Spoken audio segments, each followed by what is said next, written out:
You ready? Oh, you tell me. I'm not gonna pressure you. You ready?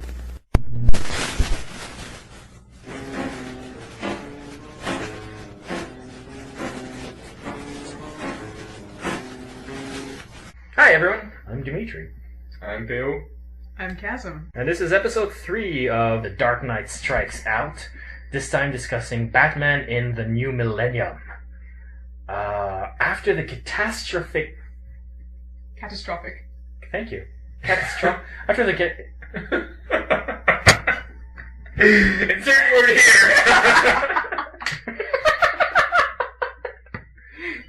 So after the unholy mess that was Batman and Robin, Batman just shut down. The producers felt that superhero movies were done, that we weren't going to get any more.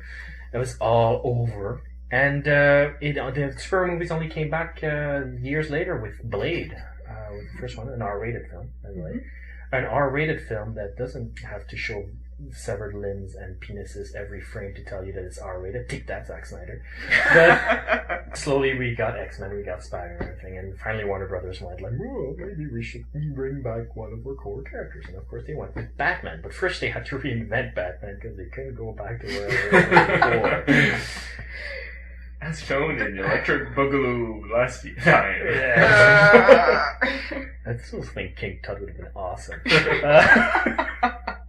In 2005, Batman Begins comes out, and the whole idea is to reinvent Batman. This is one of the first Hollywood reboots we've had. We usually have remakes. I don't count James Bond as a reboot. Don't email me to say James Bond.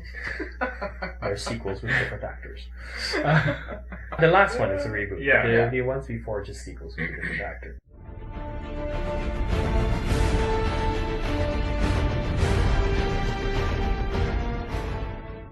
Batman Begins is about the origins of Batman. A young Bruce Wayne gets training from an organization called the Shadow Society, led by Ra's al Ghul, or Ra's al Ghul, where he's trained by Henry Ducard, or as I like to call him in the movie, Qui-Gon.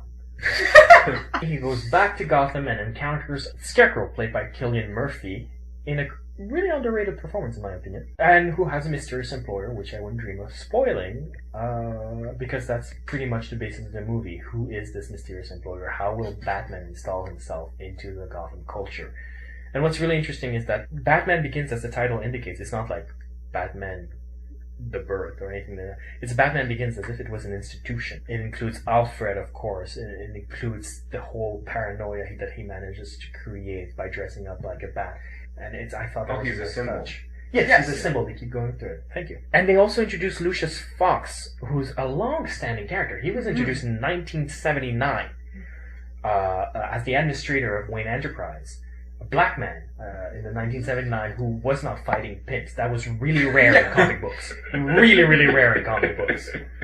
And he didn't even do any time in jail. Yeah, no, I think Christian Gale. Christian Gale You don't want his gives draft. a truly a really solid performance here. I mean, he's the Batman as we all imagined him. When he plays Bruce Wayne, he plays the big playboy and everything, and he's a totally different person, but at the same time you can tell underneath that it's still the Batman and that he's actually acting, which can't be easy. I agree. There's this terrific scene where he has to chase away people from his own party because people are about to burn his house down. Yeah. And he doesn't want anybody to get hurt in the process. And the thing is that the only way he figures out how to do it is by behaving like a complete jerk, spitting on the legacy of his parents, who he still mourns to this day. And it's this great performance where he's acting angry drunk, but he's acting that he's acting angry drunk, and beneath that he's acting strong when in fact inside that strength is a little boy crying, going, I'm spitting all over. And all of that comes through in the performance. And I think just all the actors in that. Oh yeah, Cillian Murphy, you mentioned earlier, he didn't get the recognition he deserved in terms of that performance, which I have to agree. I found him absolutely, maybe not terrifying is the word. He did make my skin crawl. He was so good at it. Well, even apart from the actor, the fact of bringing in the Scarecrow, which is a rather obscure villain.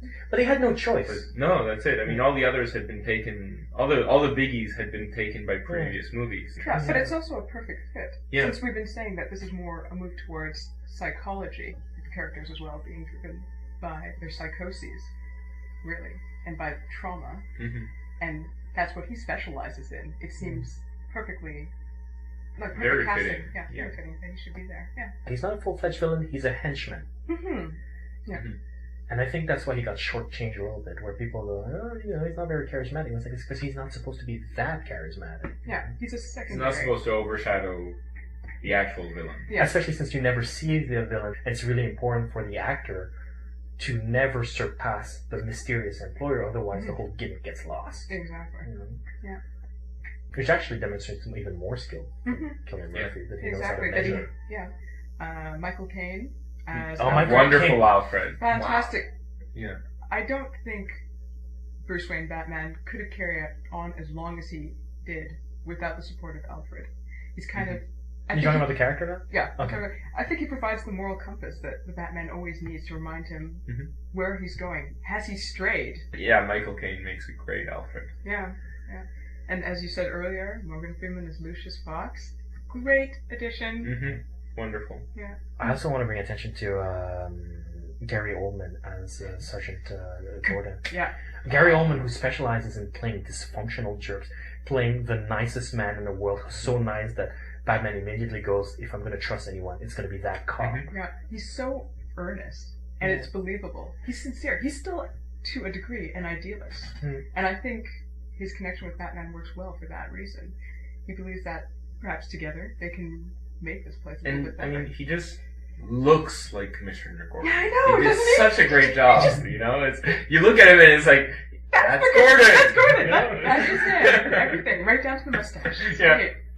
But seriously, and yet he doesn't. I mean, like, he doesn't look like any drawing of Gordon I've ever seen. That's and true. yet, when I see him, that's the face Gordon. of Gordon. Exactly. Yeah. The only actor that falls flat is Katie Holmes. Yeah. And she's not bad. I want to stress that I don't think she's bad by any means. She's just outclassed by this, first-rate group of actors. Like, I have to admit, at first I was fairly harsh in my initial reactions to her. Oh, you're just mad because she didn't end up with Dawson. Some of the criticism I have, though, a bit too many callbacks. Goye wrote the screenplay, and he kept doing this bit where a line is said in one context earlier in the film, and then at the end of the film, the line comes back in a completely different context, and you mean something different and more profound. It was really fun the first time. It was interesting the second time. It was cute the third time. It got ridiculous by the 17th time they kept doing I didn't actually notice that. I don't think most people would be affected by it. No, when you get to picking that nit, it's good. Yeah. It's less distracting than some of the dialogue in The Dark Knight, but I will get to that later. Another thing, they still haven't figured out how to make the batsuit comfortable for the actor. They just don't have a choice. I mean, what are they going to do? They're going to go full... You have a choice between armor and spandex, Armor all the time. Exactly, but armor is going to be It's clunky. going to be clunky. It's going to be heavy. Well, they got it a little bit better in the sequel, in all fairness. Yeah, that is true. They acknowledged the problem because it must have been a subject of derision quite a bit on the set when they filmed the first one, where they go like, Christian Bale was probably going like, why can't I do it? No! But, I shouldn't have taken a sip of water. But on the other hand, I mean, if he's going to wear body armor, it will be clunky. It's going to be clunky. I mean, body armor is clunky by its very nature. You want it to cover everything. If it covers everything, then you're screwed. Yeah, but because he's supposed to be like this big ninja fighter, right? Yeah. That's true. It does seem contrary to his style of fighting then. When he's practicing sword with Henry Picard, it's like these long sweeping shots, beautiful, gorgeous shot of sword. Visually, the whole movie visually is stunning. But then when he's fighting as in the bat suit, it's like quick cut.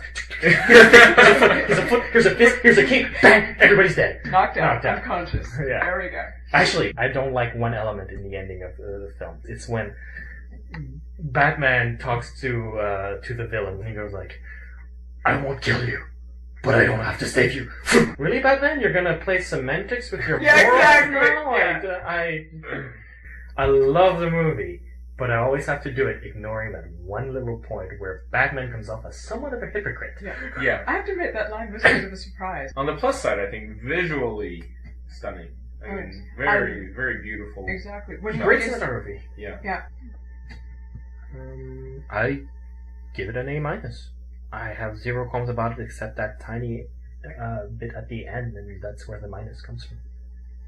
I also gave it an A-. So, yeah, pretty much same reasons. And, sounding redundant, I also gave it an A-. You know, Dimitri's like, you know, little sycophants here over here. You know, saying yes. Or his yes men. But yeah, no, a good movie. A nice reboot to the series. Yeah, I mean, the casting for this entire movie was wonderful. Yeah. Tiny exception to Katie Holmes, which we addressed. Although, who would you put in her place? Zac Efron. His tour de force. So, Batman Begins. Moderate success, not huge success, contrary to popular belief. Just a moderate success, enough to warrant a sequel, thankfully. Dark Knight. Oh. Yeah, Dark Knight, exactly.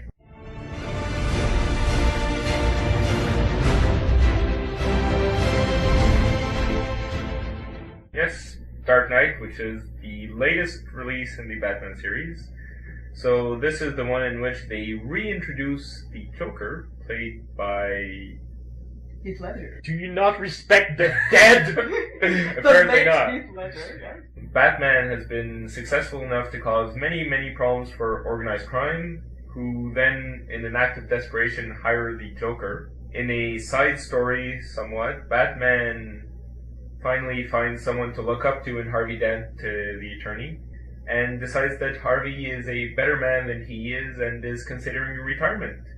And then all chaos breaks out, and we'll let you watch the movie. That's right, we're gonna pause. Overall, I truly enjoyed this movie. All the elements that made Batman Begins a good movie are back. A lot of the same cast, minus Katie Holmes.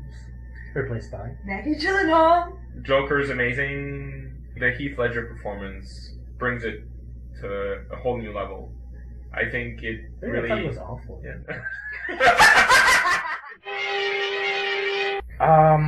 But I think it overshadows another really great performance in the movie, and that's Aaron Eckhart as Harvey Dent, a foil for Bruce Wayne. He comes off actually a slightly more human than Christian Bale. And it's a modest, quiet performance, so that the one element that's larger than life, Joker, can take all the space he needs to take. He's a very good contrast for the Joker, I think. More so than Bale's Batman at this point, because he's such the opposite. As you said, you mentioned his humanity. He is very much connected to the people of the city, and what happens to them affects him greatly, and it affects his development as a character as well.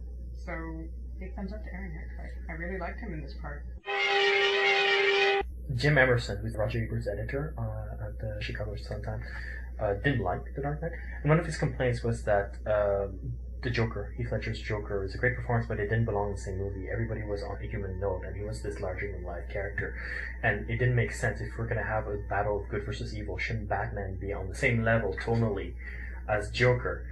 And I think that's a misinterpretation of the movie. I think it's not good versus evil. I think it's man versus evil. There's this larger-than-life force of nature, the Joker. The Joker in this version is a nihilist who's trying to bring the world to his same philosophy. Exactly. He's bringing you back down to your sort of basis, like your basic sort of instincts, right? It's really primal, actually. It's really raw. Batman is not supposed to be on his level. He's just supposed to be a man trying to fight what is essentially the devil. So he's supposed to be weak in comparison and lacking resolve in comparison. Because the whole story is about what makes a hero. There's this line very early on where you either live long in... you become... you die a hero, or you live long enough to become... The villain. The villain, okay. yeah. And while there's one obvious interpretation for it, there's also another that corresponds a little bit more to Batman's journey more than some other characters. In terms of a hero is something you call somebody, it's a question of reputation, and being a good person is something else entirely. And it's a really great tale of morality. It's morality doesn't come with glory. Morality comes with a lot of sacrifices. I suppose the point is that you're supposed to question yourself the entire way, whereas the Joker doesn't do that. He never questions what he does. He knows what he does. He's very firm in his own beliefs, which happen to be nihilism, so really no beliefs. His own non-beliefs. Exactly. Yes, I am smart. He's not really the Joker when you think about it, apart from superficially some aspects that they bring up in the movie.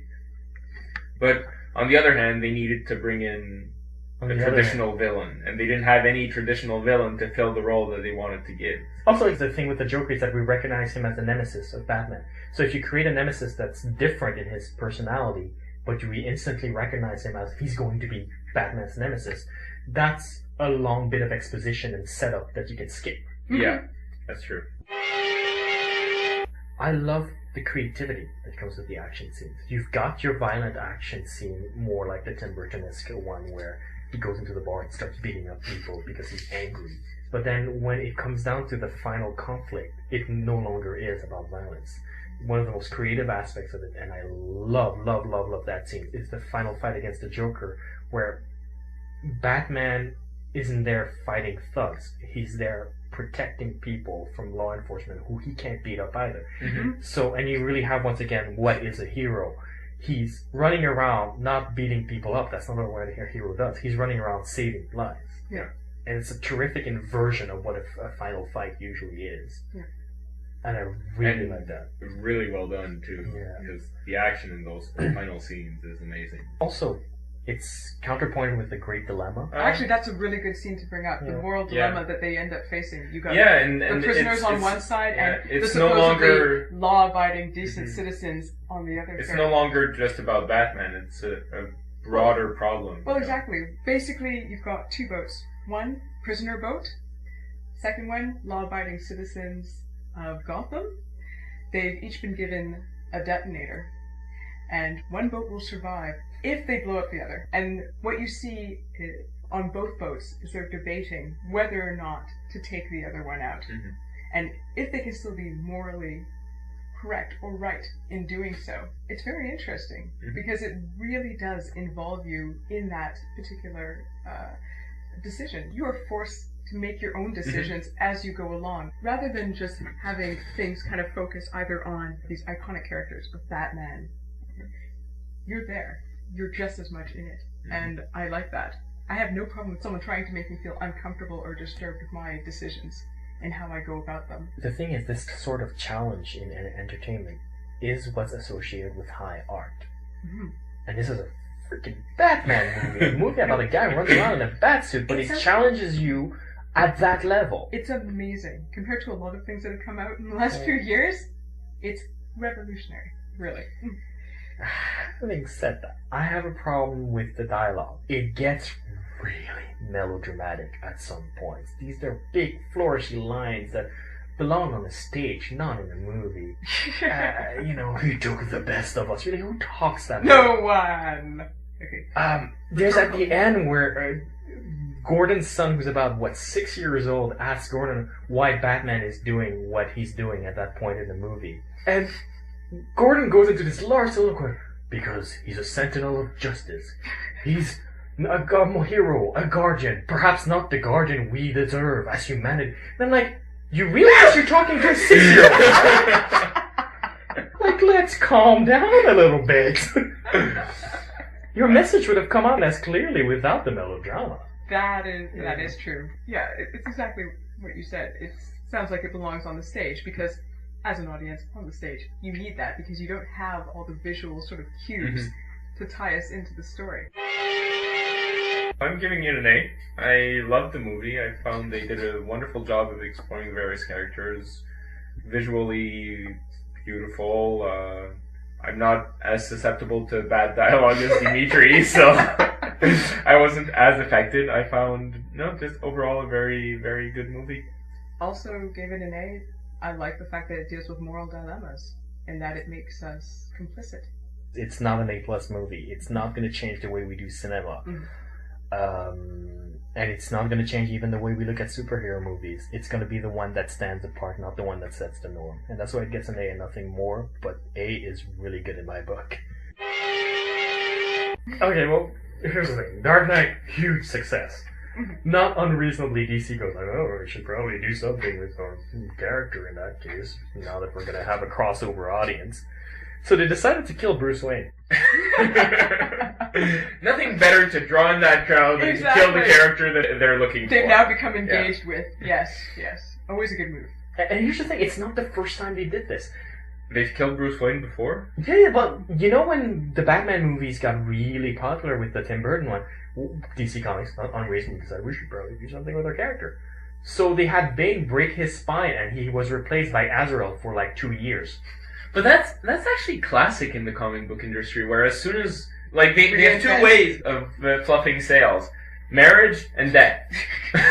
Superman gets married, Spider-Man gets married, or Superman dies. That's right. You know, So you're saying if I made a comic book adaptation of 4 weddings and a funeral, I'd be rich? There you go! But it's silly that twice in a row they went like, everybody's paying attention to us, let's remove him from circulation. Exactly. And lock him in the Disney vault. I think it's always a cop-out, period, when they kill a character. I mean, if you have nothing else to say, give it to someone else and tell him to find a new direction for the character. Exactly. Killing the character is just stupid. Yeah. I agree. It's forcing you into a situation into which you can go without resorting to that. Yeah, I guess they're just scared of innovation. Yeah. Now they're forced to go somewhere. Yeah, and they're just like, but we're lazy. So, yeah, I don't see any logical reason for killing him off whatsoever, especially if, now that he's garnered all this attention, this is when you really want to hook people. In my opinion, this is when you do short, self-contained stories, lots of mini-series introducing the character, with subplots leading into the main series to hook people into buying the main series. This is when you do it, because you have a crossover audience. Yeah. Classic Batman is what you want to do right now. Yeah. Of course, do the sales actually go up? Because, I mean, I'm wondering, are the movie goers actually interested in the comic book period?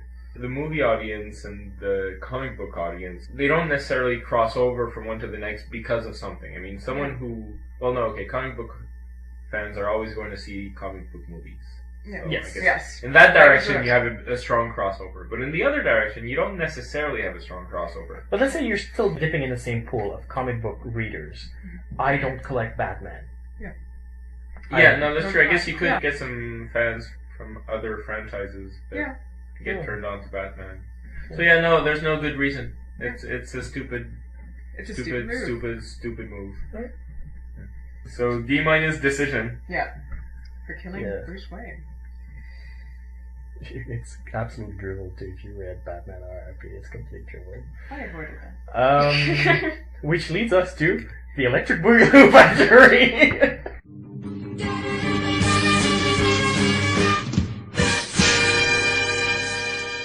I'm not sure the Dark Knight warrants a true Electric Boogaloo, because I think it does warrant a sequel. Probably not called The Dark Knight 2. I'm kind of wondering, though, where you can go from there. They left a couple of open doors. We're obviously going to get a new Batmobile. We're going to get a new Batcave. No, but you're going to get a new Batman. I mean, Batman is all of a sudden going to be on the wrong side of public opinion. Which yes. They haven't visited in the movies yet. Which could lead to some interesting points. Yeah. You know, some interesting... They could do something with that. Yeah. Could they? I think so. I'm kind of thinking of Batman as if he behaves the way we know Batman behaves. That's not really going to change anything for him. No, I guess like, that would change things for Spider-Man. But that would change anything for Batman. It would just be business as usual for him. He wouldn't get the bat signal anymore. That's right. It's all undercover now. But that actually is a good point. Well, it would be interesting to see how it would change. His motivation is still the same. Yeah. It hasn't changed. For him, it hasn't changed. Yeah. And public perception doesn't really affect him in that sense. His goal is... It might make his job harder. It would make it harder. Yeah. And I guess it wouldn't be a radical change. No. It would just make it harder. That's really about it. There's rumors of Philip Seymour Hoffman as the Penguin. Oh, well, Philip Seymour Hoffman, no matter what he did. I'd love to see him. The Penguin is particularly inspired choice. He's great. Yeah. No, he would. That would be good. Yeah. I would watch that. I would also like it if Catwoman showed up. Because, like, if he's on the wrong side of the law and feels isolated, falling in love with somebody on the opposite side of the law would make sense. No, that would be a good fit. But then you're stuck in Batman Returns. Exactly. It's like, well, I mean, Catwoman and Returns Penguin again. were a very good pairing in there. Maybe they can do something different and still fresh with it. I don't know. But the first Batman was the Joker. Yes. Yes. Dark Knight was the Joker. Yes. So maybe they can do something with that. Where the sequel, although I don't know, So I think really you want to stop So you at do some want to point. do So Batman. you really, really want Chris Nolan to give Tim Burton the bird? I don't think they've ruined the franchise. No, No, They not can at definitely make a good sequel out of it. It's gonna be a letdown no matter what. Though. Oh yeah, that's exactly. true. Yeah. Everyone's gonna bitch on it, even if it's a moderately good movie, because it won't be as good as The Dark Knight. Yeah, I think it's a good time for Chris Nolan to go like. Yeah, bye. Exactly. Right. Okay, so here's how I can see. Forced to live as a criminal, Batman is having a really hard time, and what he needs is a good PR agent. So it's Hancock. Is this really what it is? Yeah, I mean, he's the richest man in Gotham. He can find a PR agent, no problem. Yeah. And this is what the PR agent says. People need to see you near children. Is this where Robin comes in? This is where Robin comes in. So he gets Robin to help with his image. Now, but Batman is one of the smartest guys in Gotham as well, so he doesn't get him too young, because he's heard of Michael Jackson. So I'm thinking Zac Efron as Robin. Now, I want to be true to the source material. Everybody says, oh, The Dark Knight is good because it's true to the source material. We're going to be really true to the source material. That's what comic book fans demand. And surely they must be right. The only way to make a good comic book movie is to stick to the source material. If all the comic book movies out there, the ones that are good and the ones that are bad, have proved anything, like Watchmen and The Dark Knight, is that if you don't stick to the source material, awful. When you do slavishly every scene per scene, commercial success. Not at all an 80% drop on your second week. No. By the way, it's probably slavishly, because otherwise Yeah. it's as the Slavs would do. Exactly. There we go. Actually, One thing you don't know is that the Slavs are real big sticklers for canon. they're dogmatic. Go on. Yes. So, Zac Efron, Robin, is obviously going to sleep in the same bed as Christian Bale Batman. Because we've seen it in the comics. Check it out. 1950 on Batman number 24, Robin and Batman sleep in the same bed. It's in the comics, it's in the movie. Respect the source material. Obviously, we're going to go with what's current as well. So, we're going to have Batman fight some unknown enemy who might be his father. We're going to have some weapons-grade crystal meth in there. But that guy's going to turn out to be the devil. Batman's going to create a backup personality like a computer. Also, we're going to hint that the Waynes had adult parties, which led to Alfred possibly being Bruce Wayne's father. And then Batman is going to seemingly die in a helicopter crash at the end. And then, 6 months later, we should come up with another movie called Final Crisis, in which Batman fights the Space Devil, and he kills Batman again. Well, I say if the fans want to see it, give it to them. Exactly. And then stand back. Just watch it explode. Oh man. And that's it for us. Yay!